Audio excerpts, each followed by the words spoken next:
जय माता दी दोस्तों, आप सभी का स्वागत करता हूं आपके अपने इस YouTube चैनल राजीव आरसीएस में। आज यहां पे मैं आप लोगों को लाइव स्कैल्पिंग ट्रेडिंग दिखाने वाला हूं। देखिए यहां पे 1 मिनट के चार्ट पे आप बैंक निफ्टी में कैसे कंटिन्यू वेव्स में जो है आप यहां पे ट्रेड कर सकते हैं। देखिए सबसे पहले आप स्कैल्पिंग अभी लाइव में आप लोगों को दिखाऊंगा। देखिए सबसे पहले जो हम लोग स्कैल्पिंग ट्रेडिंग करेंगे तो हम लोग एक बार एनालिसिस करेंगे। अभी देखिए यदि 1 मिनट के चार्ट पे ट्रेड कर रहे हैं तो फिर आपको 15 मिनट के चार्ट पे एक बार सबसे पहले एनालिसिस कर लीजिए। अब यहाँ पे देखिए 15 मिनट के चार्ट में क्या है कि मार्केट गैप डाउन ओपन हुआ है। यदि हम लोग इस तरह से देखें तो मार्केट का ये इस तरह से सीन हो सकता है, इस तरह से मार्केट जो है कंटिन्यू कर सकता है।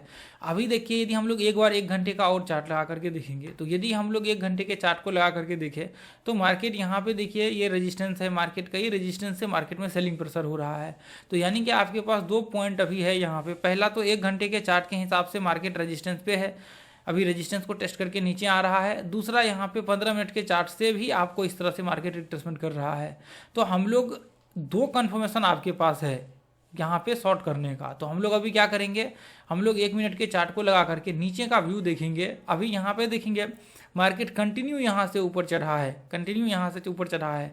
अब इसका हम लोग कैसे करेंगे, इसका आप क्या कर सकते हैं, ये पॉइंट से लेकर के आप यहाँ से लेकर के यहाँ तक आप फिबोनाची डालिए। जो रिट्रेसमेंट लेवल है 5 मिनट का, देखिए ये इस तरह से मार्केट रिट्रेसमेंट करके नीचे गिर रहा है। तो 50% के आसपास लगभग बोल सकते हैं रिट्रेसमेंट किया है, थोड़ा बहुत से ज़्यादा। तो अभी हम लोग 1 मिनट के चार्ट को लगा लेंगे। हमें ये भी कन्फर्मेशन है कि मार्केट रिट्रेसमेंट किया है और यहाँ से सेलिंग का प्रेशर जो है आराम से हम लोग व्यू बना सकते हैं। तो अभी यहाँ पर एक कंडीशन क्रिएट हो। पहला कंडीशन ये है कि मार्केट यहाँ से एम पैटर्न बने और हम लोग शॉर्ट करेंगे। दूसरा कंडीशन ये है कि मार्केट यहाँ से इस तरह से रिट्रेसमेंट करे और नीचे मार्केट गिरे तो हम लोग शॉर्ट करेंगे। यानी कि इसमें से कोई 2 कंडीशंस क्रिएट होते ही हम लोग यहाँ पे ट्रेड करेंगे। अब सबसे ज़्यादा जो स्ट्रॉन्ग पॉसिबिलिटी हम लोग यदि मान करके चले तो एम पैटर्न्स यहाँ पे होता है। ऐसे केस में हम लोग एम पैटर्न्स पे शॉर्ट करते हैं। आप देख लीजिए सैकड़ों मतलब आप कई चार्ट्स इस ग्रुप में देख सकते हैं जहाँ हमने एम पैटर्न्स पे शॉर्ट किया, नहीं बना तो वहाँ पे हमने छोड़ दिया। आप देखेंगे रिट्रेसमेंट का देख लीजिए आप आकर के ग्रुप में कितने सारे चार्ट्स आपको एम पैटर्न्स में मिलेंगे जहाँ पे हमने ट्रेड किए हुए हैं एम पैटर्न्स के। ये देखिए एम पैटर्न्स का व्यू बनेगा तो हम लोग ट्रेड करेंगे। यहाँ पे एम पैटर्न्स बना और फिर हमने शॉर्ट किया। ये तो 5 मिनट का है लेकिन सेम कंडीशन इसमें लागू होंगे, ठीक है, 1 मिनट के चार्ट, क्योंकि वो थ्योरी है और थ्योरी बाकी जगहों पे भी लागू होते हैं। तो इसमें कंडीशंस क्या है, इसमें 2 कंडीशंस में से कोई एक कंडीशंस हो। अभी यहाँ पे अभी यहाँ पे क्या हो जाए कि मार्केट यहाँ से रिट्रेसमेंट करे या फिर यहाँ पे एक तो नीचे से आया हुआ ही, एक तो हाई लगाया हुआ ही है और नीचे मार्केट गिर रहा है, इस तरह से एम पैटर्न बने, हम लोग यहाँ पे इसके नीचे शॉर्ट करेंगे। यानी कि एक तो यहाँ से बना ही हुआ है, एक बार मार्केट ब्रेक हो तो हम लोग यहाँ से शॉर्ट का व्यू क्रिएट करेंगे।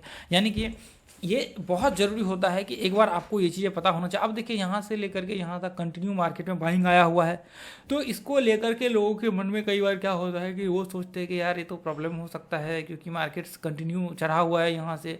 लेकिन देखिए मैं आपको बताना चाहूँगा जो आप चीज़ें देख रहे हैं इसके बाहर भी बहुत सारी चीज़ें होती है, बहुत बड़ी दुनिया है स्टॉक मार्केट्स का जिसको आपको एनालिसिस करना होता है। मल्टीपल एनालिसिस करेंगे तो फिर आपको वहाँ पे पता लगेगा कि एक्चुअल में क्या चीज़ें हो रही है, क्या घटनाएं वहाँ पे घट रही है, क्या चीज़ें हम लोग वहाँ पे देख रहे हैं। तो वो सारी चीज़ें आपको पता लगेंगी।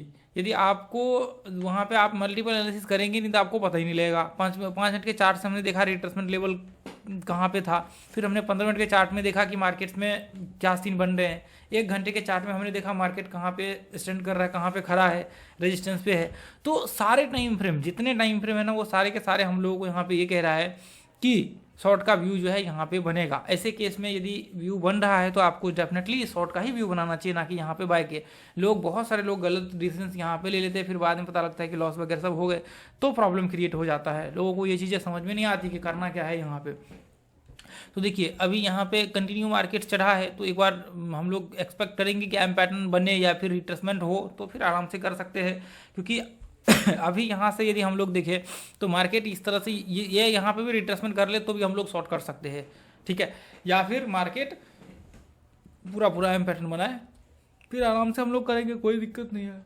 यदि एम पैटर्न बन जाता है तब तो कोई दिक्कत ही नहीं है ना। जब एम पैटर्न बन जाएगा तो कोई सुनिए, नहीं तो फिर हम लोग आराम से क्या करेंगे, नॉर्मल जैसा सीन है इस सीन के हिसाब से यहाँ पे जो है शॉर्ट का व्यू क्रिएट करेंगे।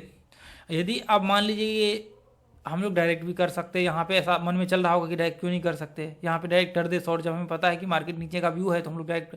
लेकिन देखिए ऐसा नहीं कर सकते क्योंकि हम लोग यहाँ पे जो है यहाँ पे हम लोग एक रूल्स और रेगुलेशंस को फॉलो करते हुए ट्रेड कर रहे हैं। ये नहीं है कि हमने कहीं भी किसी भी पॉइंट पे ट्रेड कर लिया, ऐसे तो फिर पूरी दुनिया करती है ट्रेड।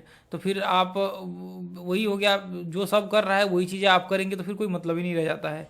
जो चीज़ें देखिए आपके एक्सपीरियंस है वो चीज़ें आपको करना पड़ेगा। करने का तो हम लोग यहाँ से भी शॉर्ट कर सकते हैं, लेकिन देखिए एक्चुअल में ऐसा नहीं हो सकता है। क्योंकि क्या होता है, जब आपने मान लीजिए कि किसी भी पॉइंट पे शॉर्ट किया और मान लीजिए कि यहाँ पे एम पैटर्न बनने के बजाय मार्केट हाई को ब्रेक कर लिया, तो फिर क्या करेंगे? फिर तो आपके पास कोई ऑप्शन नहीं बचता है कि अरे यार मैं तो गलती कर दिया, डायरेक्ट शॉर्ट करना ही नहीं चाहिए। तो ऐसे केस में आपको एम पैटर्न बनने के बाद ही देखिए, अब यहाँ पे क्या है कि अभी देखिए लगभग जितना रिट्रेसमेंट किया है इसके हिसाब से अब यहाँ पे जो है एम पैटर्न का वैल्यू अभी जो है यहाँ पे नहीं रहेगा, क्योंकि अब रिट्रेसमेंट करेगा तो ही जाकर, क्योंकि 50% के आसपास रिट्रेसमेंट कर लिया है, तो भी एम पैटर्न नहीं, अब यहाँ पे रिट्रेसमेंट ये इस तरह से करेगा तब जाकर के हम लोग शॉर्ट करेंगे। क्योंकि अब यदि एम पैटर्न बनेगा ना दोस्तों, तो फिर उसका रिट्रेसमेंट होने के बाद ही शॉर्ट कर सकते हैं, नहीं तो अभी हम लोग नहीं कर सकते। क्योंकि फिर इसके जो रिट्रेसमेंट लेवल थे ना यही तक करने चाहिए था, यहाँ तक एम पैटर्न बनने चाहिए थे, ये यहाँ तक आपके जो 38% है ना इसके इसी यहीं से एम पैटर्न बनता तो फिर हम लोग डायरेक्ट शॉर्ट कर सकते थे। अब यहाँ पे नहीं कर सकते शॉर्ट डायरेक्ट। अब एम पैटर्न बनने के बाद हम लोग ये सोचे कि इस तरह से एम पैटर्न बना हुआ है तो हम लोग इसके नीचे शॉर्ट कर दे, ऐसा नहीं हो सकता, पॉसिबिलिटी नहीं है। अब यहाँ पे रिट्रेसमेंट पे अब जो एम पैटर्न का कंडीशन है वो खत्म हो गया, क्योंकि रिट्रेसमेंट लेवल जब बहुत ज़्यादा बढ़ जाता है तो उस केस में हम लोग नहीं कर सकते। अब रिट्रेसमेंट देखिए, अभी जैसे रिट्रेसमेंट कर रहा मैं भी आपको दिखाता हूँ, यदि लोग ब्रेक करता है तो मैं अभी यहाँ पे दिखाता हूँ आपको 1:1 का ट्रेड। ये देखिए यहाँ पे देखते हैं अभी, अब सिर्फ इसका एक ही ऑप्शन हो सकता है कि अब रिट्रेसमेंट करके सीधा ब्रेक करे, और कोई ऑप्शन नहीं। अब आप एम पैटर्न के बेसिस पे ट्रेड नहीं कर सकते, क्योंकि रिट्रेसमेंट लेवल बहुत ज़्यादा हो चुका है। तो इसलिए ये सारी चीज़ें को यहाँ पे ध्यान में रख करके ट्रेड किया जाता है। यदि आप इसको ध्यान में नहीं रखेंगे ना तो नहीं हो सकता है, तो फिर प्रॉब्लम हो जाएगा।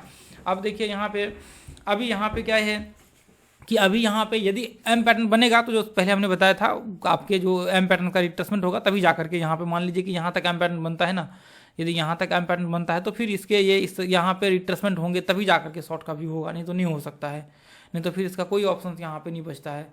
तो ये लास्ट ही जो अभी आपने देखा ना, ये बहुत इंपॉर्टेंट पॉइंट मैं अभी आप लोगों को बता रहा हूँ, क्योंकि ये इतना इंपॉर्टेंट है कि आप कल्पना भी नहीं कर सकते हैं। क्योंकि कई बार कंडीशंस आपके सामने में चेंज हो जाते हैं, आपके सामने में कंडीशंस चेंज हो जाते हैं, रिट्रेसमेंट लेवल बहुत ज़्यादा कर लेता है, वीक बन गया, अब मान लीजिए वो स्ट्रॉन्ग बन गया, फिर वहाँ पे अलग कंडीशंस हो गए, तो वो सारी चीज़ों को आपको देखना होता है। वो सारी चीज़ें जितनी चीज़ें होती हैं ना सबको देख करके आपको ट्रेड करना होता है।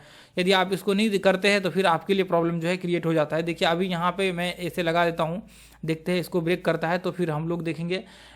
ये हमने यहाँ पे लगा दिया है और 1:1 का हम लोग यहाँ पे टारगेट लगाएंगे, ठीक है। प्रयास करिए कि जो आपके नीचे के लो है वहाँ तक जो है टारगेट्स आपके हिट हो। यदि टारगेट्स आते हैं, यदि इसको लो को ब्रेक करेगा तभी जाकर के आपकी एंट्री होंगी, ठीक है। नहीं ब्रेक करेगा तो नहीं होगा एंट्री साहब। और स्टॉप लॉस यदि एंट्री होगा तभी जाकर के यहाँ पे ऐसे कंडीशंस में लगते हैं। ये पॉइंट्स पे देखिए बफर मार करके हम लोग स्टॉप लॉस लगाते हैं थोड़ा सा, तो वो कंडीशंस आपको फॉलो करना पड़ेगा। जब तक इसको ब्रेक नहीं करता तब तक एंट्री होगा नहीं, ठीक है। तो अभी कंडीशंस देखिए कई बार चेंज हो जाते हैं, तो वो भी चीज़ें आपको देखना पड़ेगा। सारी चीज़ें आपको देख करके सोच करके समझ करके यहाँ पे चलना होगा, नहीं तो फिर प्रॉब्लम क्रिएट हो जाएगा। और देखिए यहाँ पे कोई किसी को बचाने वाला नहीं है। जो आप चीज़ें देख रहे हैं बहुत इंपॉर्टेंट है ये सब चीज़ें, ठीक है। चलिए देखते हैं हम लोग।